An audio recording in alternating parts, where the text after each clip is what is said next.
What's up, loud and local listeners? It's your boy Slater, and I have a really good surprise for you guys tonight. Normally, I've been having these bands come in and sit down, chit-chat. We talk about new music that they're coming out with. I have a really cool band for you guys tonight. It's called Gabriel and the Apocalypse, and I have the whole entire band here. What's up, guys? What's up? What's up? Howdy. Minus Figgles and Will, but Most of us. the four of us here. What a great name those two guys have. Figgles and Will. So I've known about you guys for a long time. Actually, the first album that I got really introduced was The Ghost Parade. Specifically, there's a song that I liked the most off of it was Thrill to Kill. Oh. Do you guys remember? Yeah, of course you guys Yeah. remember that song. I think so. I think I remember that one. So how was that song written? That was one of the last songs written for the Ghost Parade. Yeah, I mean, just kind of wanted like a sort of a simple riff to throw together, just that had like excitement and energy to it, and we all just kind of jammed to it and riffed it out and just pieced it together. Me, Zach, and Joey, and Lindy always comes in and puts the vocals on it at the end, so we kind of put the music together first, and then she puts her. So it's kind of vocals like on a top. Maynard James Keenan Tool thing where the bands actually come together first. They write the material, and then you come in with the lyrics, kind of like as a melodical thing, or. I mean, and it's not always. I mean, that's just kind of how that was written. I mean, once in a while I'll have a melody and I'll sing it, or I mean, some of the songs on the newest record, I help, with organizing and different parts and stuff. But I don't know, that particular album was kind of written like that, and I would get everything when it was pretty much done, and I'd go to the studio and track everything, and so the guys really wouldn't hear what I had until it was already done. So what's your inspiration as far as like writing your lyrics go then? I mean, there's a wide range. I mean, Thrill to Kill, that is, I'm really into like animal rights, and so that was actually written about my animal activism and animal rights and animal cruelty, and that's kind of reflected in the music video where we're like testing on girls dressed up like sexy animals, basically. What does the fox say? Everybody dresses up like one of those Right. characters. Yeah.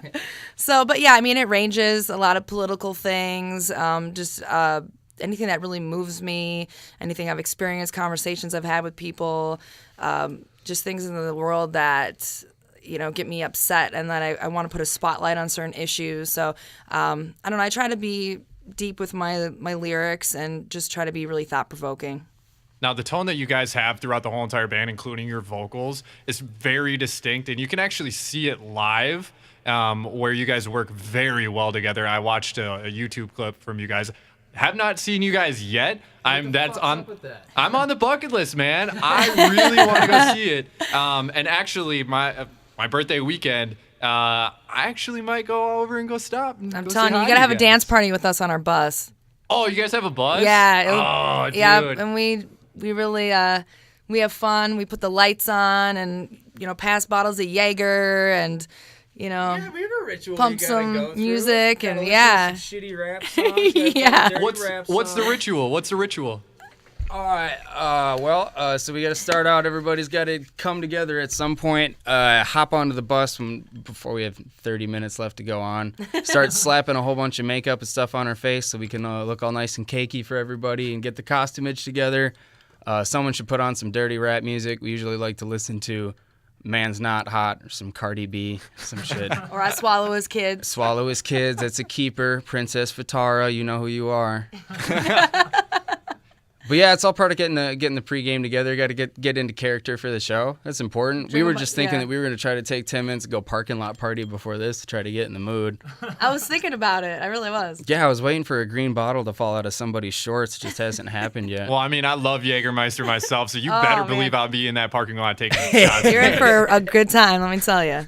So with you guys actually getting ready and getting, how long does it take you guys to normally get ready?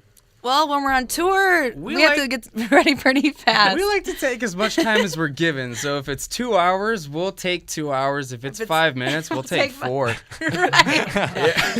Pretty much. That has happened. Yeah, we had to play like now. Yeah, in the last tour, we were battling snowstorms, between every city. It seemed like for first half of the tour, and we were fairly late on a couple of the shows, and pretty much like you pull up to the door and it's like, put your shit on the stage and play it right now. And yeah, we just had to. It's that 5-minute load in, load out time, right, man. Right. I had a couple shows that I played without shoes or pants. It just had to scoop makeup out of a bag that had makeup spilled all over it and slap some colors on my face and then just run on one boot. Untied. Wearing my underwear. Oh yeah, no, it's true. Just had Lindy's. Would you run out of clean underwear or something, or what? I mean, we just grab whatever was there. I just wanted to look stylish. So I had on some granny panties that did not match my skin tone. Is significantly more olive than either of my ass cheeks.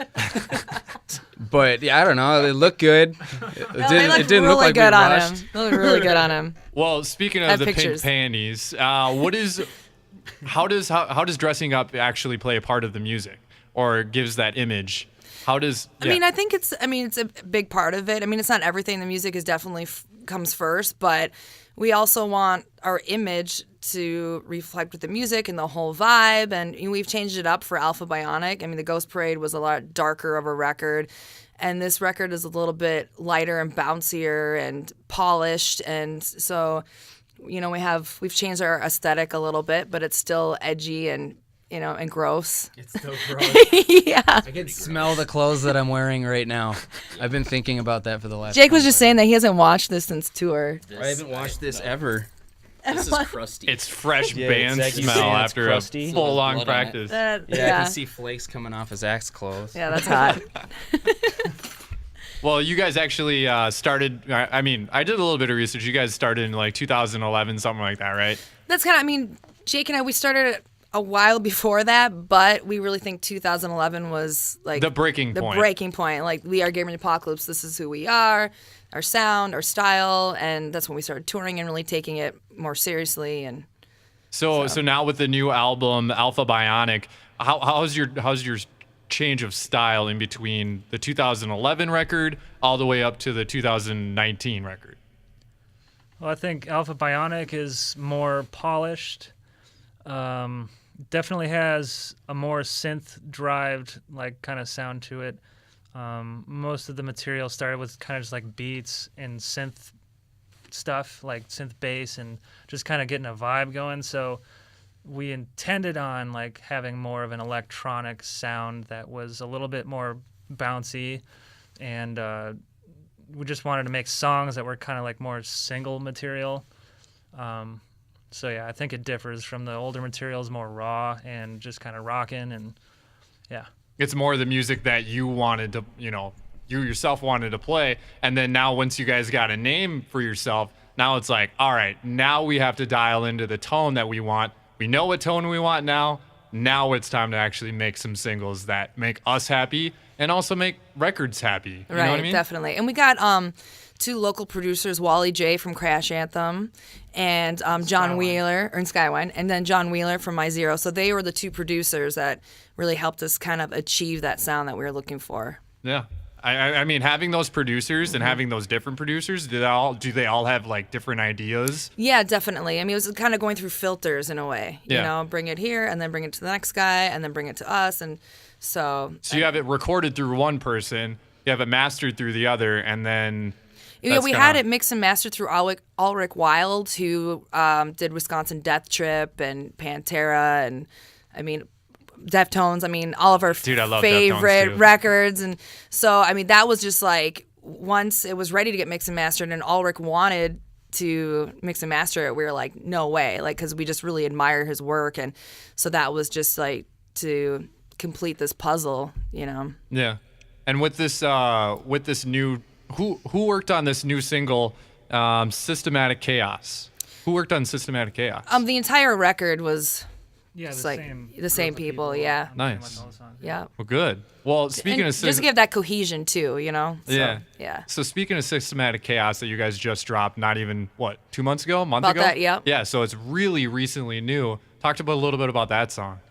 That song, I think it's a great representation of the record as a whole, and I think that's why we decided to have it to be the first single. And it's literally the first song. And the first off song, of the I mean, it album. just like kicks it off like on a good note, I think. And lyrically, it sums up the record. You know, it's about like seeing the future of the world, and you know, pretty much the world is doomed, and how I say I used to want to save the world, and so yeah, in a nutshell, I mean, it's just like Systematic Chaos is just a really good representation of Alpha Bionic.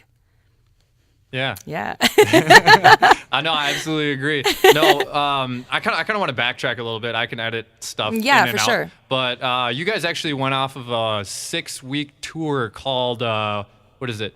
Oh, Pretty and Kink tour. And it was kinky. Was it kinky? Oh my God. I mean, it was we the already talked kinkiest about tour we've underwear and ever all that done. stuff. It's probably And kinky. we're usually kinky anyway, but it was extra kinky. Ah. We're used to. I don't think that we changed at all, but we're used to being the weirdos when we go. Exactly. We're used to people looking at us strange and getting called weird names, and Good. getting picked on for Good. how Not we in a look bad and way. act. Not in a bad way. Don't get me wrong. Maryland. I mean, good as in like you want to embrace that weirdness. That's what Yeah. shows. Well, and that was the magic here. Is it felt like we finally got invited to the party that we were supposed to be going to. All the rest of these motherfuckers were just as strange and spinning sideways. It was nice to be welcomed that way, to have such good company. And you guys didn't play just the Midwest. You played Everywhere. the nation. I think Yeah, we we did did. about a figure 8.5 across the U.S. did. That was kind of What cool. was the favorite place? Oh man, Favorite there's a venue. lot Let of me good ask ones, that. man. Favorite venue. Oh, Charlotte, North Carolina. We played at what was the name of that place? Did I remember? It was really cool. They had like Sounds like too much Jägermeister Yeah, to me. oh God, how many Never gallons did we enough go for you. through? well, the crowd was nuts, and the people that worked there were very cool, and they had these paintings of like all these dead rock stars on the wall and stuff. It was just cool. I would say the UC Theater in Berkeley, California was pretty rad. Yeah, well, that was an important one for us because we had just gotten fucked with missing the first show because of getting caught in snowstorms and having the bus break down. And then we had one of those shows where we all went on stage without clothes and makeup on. without Jake. And without Jake. We had a show where we went on without Jake. Was And he Berkeley was just sleeping like, in the whole entire time? What was we Jake got- doing? We got his amp. My yeah. amp blew up when we got there. We were late and Scrapping. tried to plug in, and just nothing was coming out of it. My input had like exploded or So something. Karma from American Head Charge came to the rescue and let him borrow a head for the rest of the tour. No way. Yeah, That's so huge. that was pretty cool. No musician ever would ever let another musician borrow. First like, of all, "Here you go." borrow their instruments, and let alone make you finish. So the he tour. really saved the tour for us. Really, that was awesome. Yeah, Do you remember what it was? What amp? we was still it? have it. It's a Rivera Knucklehead. Okay. Yeah. Right on. It worked out great. Yeah. Yeah. But yeah, we got our mojo back at the UC Theater in Berkeley.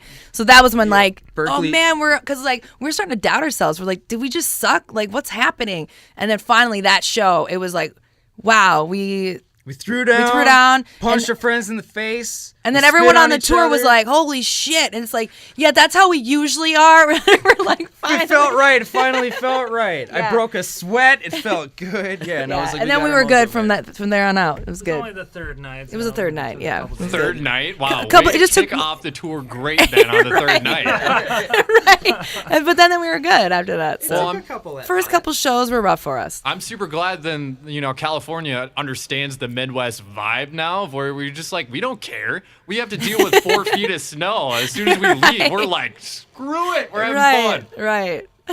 So with the new album Alpha Bionic, are you guys going to make a tour announcement anytime soon for this? Yeah, I think, for the summer, we have a handful of festivals that we're doing. Ooh, festies, We're man. doing like Rock Fest and Music Fights Back, When are you Michigan guys Metal playing at Fest. Rockfest? The Thursday, July July 18th. Wait, Thursday? Yeah. Ooh, there's talks in the work, by the way. Hopefully our, producer might give me and Cooper a media pass in order to go backstage and go talk to some people. That'd be Get great. some photography going on and And another dance party. another dance party Yeah. with Jägermeister, dude. Let's I do mean, it. we're gonna be walking around That's getting great. drunk and having fun. Might as well videotape us look like assholes. Right. Or just having fun. So But I think for the fall, we're working on getting something going for the fall. cool. Yeah. Are you guys gonna do the same figure eight, or are you gonna go back national? I mean, usually, the last couple tours we've done have been the long 6-week tours, but we'll just see what happens. I guess. We're we're talking to a bunch of people, so we'll see what happens, I guess. Anything's possible. Anything is possible. If you just believe. Well, I'm super stoked that you guys are gonna actually, come out with this new album, which I'm holding in my hand, by the way. And dude, I love the artwork on this album. Who did your artwork? He's a local artist named Kevin Burns. He did the cover, and then Cody Hoffman did the rest of like the layout of it. So, did I say Cameron? You said Kevin. Oh shit! I'm Cameron Burns. Did I say Kevin? Really? His name is Cameron Burns. He's a local artist. Cameroon. Yeah, but yeah, no, he's great. He does CGI, and yeah, he's. I was talking to Cody Hoffman, who like does all of our other artwork and merch designs, and I was telling him like just the concept of the record and the ideas I had for it, and he was like, I have a great guy that I think would just nail the cover, and so we were introduced to him, and then he came up with that. It was like the first cover that he did, and I'm like, that's it. That's the cover. Oh, it definitely is the cover. Yeah, I was like, that's it. Like, it almost looks like there's a guy and a girl, and they're like, it's literally alpha bionic. Like, it's Right. got the bionic feel. Exactly. It's almost like it's two alphas connecting into one underneath the big old triangle. And then being like controlled by the strings and Exactly. and the triangle has always like kind of been the GATA symbol. Like you can find it pretty much in every record. You'll find a triangle somewhere. Yeah, so- especially new rock. Right. Now these days, everybody's all about the triangles or the octagon. I mean, Hey, we've been doing it since 2002. The triangle thing. Actually longer than that. But I mean, we should- I actually have it tattooed on my neck that I designed it in like freaking school. bullshit. I Prove it do. or it didn't happen. Right here, man, in school. I designed Let's it and then see I got it. it tattooed. Show it to That was the band. microphone. We Show it actually, to the we actually microphone. own the copyright on that shape. So we own the triangle. So do you have like a little I- CC and it- like here, right here. behind? That's it, right here. It's a triangle with a 3. Triangle with a 3. I designed that in class in 8th grade, That bro. looks like a stick and poke. Okay, do you guys want to see my stick and poke tattoo? Yeah, I do. All right. All right. Drop them. Yeah. Oh, hey. You take. Oh man. Hold on, the monitor's in the way. Whoa. Okay, I see it. Oh, it's Dang, faded. that's hot. It's very faded. It's a smiley face. I got really drunk at a party one time, and this chick was giving tattoos out, and I really wanted a smiley face tattoo. So, I like your style. of course. So when are we gonna see you guys next? May 25th is Saturday night. In a couple weeks here, it is our CD release party At the Caboose. at the Caboose in Minneapolis. That's a big venue, dude. Yeah. I love the Caboose. I think the first time I went there was actually for the Attila Nothing Remains, All That Remains, and then Sleep Signals, local band here. Sleep They were Signals actually is over playing the show with us actually. here. No Yeah, way. for real. Dude, I'm super stoked now. Yeah. I think honestly, since I've been working here at 93X, I've been actually going to concerts now, actually enjoying them instead of like only going to maybe one or two that I might know, but Right. mainly going to like XL, Target Center, stuff like that. But dude, local shows is where it's at, man. Awesome. I Yeah, mean, that's a great. We like to go to local shows here too. So it's awesome. The Caboose is a great venue, great sound, and and then we also have Mondale Riot playing, Mythia, My Zero, Sleep Signals, and then us. And so, we want to just celebrate the release. And now that we're back from tour, just like hang out and party with all of our friends and fans. And it's going to be a good night. So May 25th, boys and girls, if you're not there, you Fuck you. you Fuck you and your fucking family.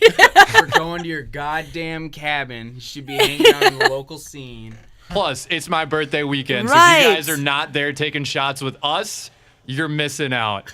Well, boys and girls, I do appreciate you guys coming in and, chilling out and talking, because I love talking to good-ass bands, guys. So I do Thanks, man. appreciate it. Thanks for So having thank us. you. We appreciate it. Absolutely. Well, boys and girls, you just heard another interview here with Slater on the Loud and Local show on Minnesota's 93X. Remember to kick the tires and light the fires. Have a good night, boys and girls.